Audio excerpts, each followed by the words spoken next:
You know, your heart beats something like 100,000 times a day, just chugging along in the background, totally tireless. But what if you could actually tune in and understand what it's trying to tell you? Well, that's exactly what we're going to do right now. We're going to decode your heart's vital signs using some pretty simple but powerful methods. Think about it. Every single beat, every rhythm, every pulse, it's all part of a story. A story about your health, your stress levels, and just how incredible your body really is. The big question, though, is, do you know how to read it? Well, luckily, we've got three main ways to translate this story. We can listen for its rhythm, we can physically feel its beat, and we can even see its electrical signal. Let's break down each one and see the unique window it gives us into our heart's health. I like to think of all this activity as a kind of hidden language. It's constantly sending out these messages, and our job is just to learn how to translate them. So what's the first word in this language? Well, it's a sound. So our first method is probably the most classic and recognizable one out there, just listening. And you already know the sound we're talking about, that iconic lub-dub. And the main tool for this job is, of course, the stethoscope. It looks simple, right? But it does something pretty remarkable. It just amps up those subtle sounds from inside your chest, letting us hear the heart's mechanical action with amazing clarity. So what is that lub-dub sound, really? It's actually not the heart muscle squeezing, it's the sound of tiny doors shutting. That first lub you hear, that's the atrioventricular valves snapping shut. And the second, sharper dub, that's the semilunar valves closing.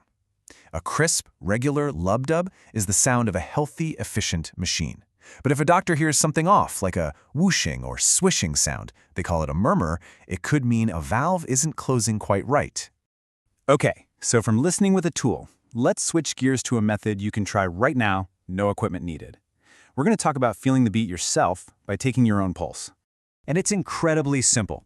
You just place your first two fingers, that's your index and middle finger, on the inside of your wrist, press gently, and you should feel that little rhythmic push.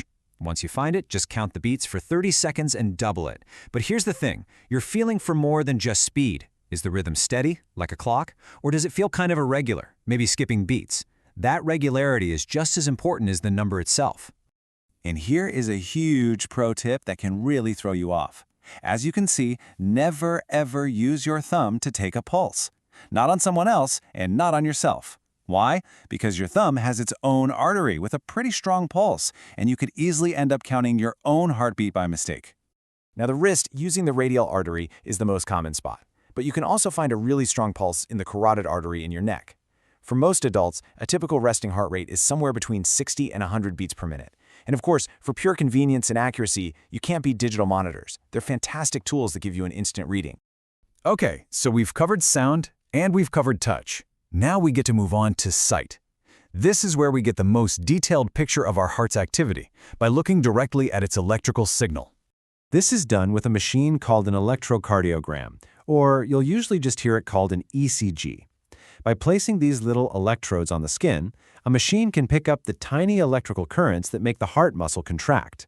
It then translates that electricity into a line on a screen, basically a visual picture of the heartbeat itself.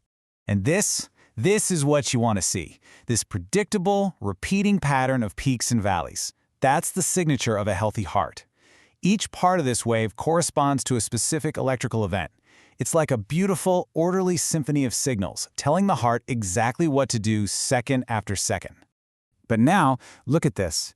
This is the visual difference between a healthy heart and a life-threatening emergency. This chaotic, messy scrawl is called ventricular fibrillation. Here, the electrical signals have just gone totally haywire, causing the heart's lower chambers to just quiver instead of actually pumping blood. It shows you just how powerfully an ECG can reveal a dangerous story that sound or touch alone might miss. So, let's bring it all home. We've listened, we've felt, and we've seen. Let's see how these three methods come together to create the whole picture. This chart lays it out perfectly, doesn't it? Listening with a stethoscope, that checks the mechanical function of the valves. Feeling your pulse, that measures how fast and regular the beat is. And the ECG, that reveals the underlying electrical story that drives the whole show. Each tool gives us a different but absolutely vital piece of the puzzle.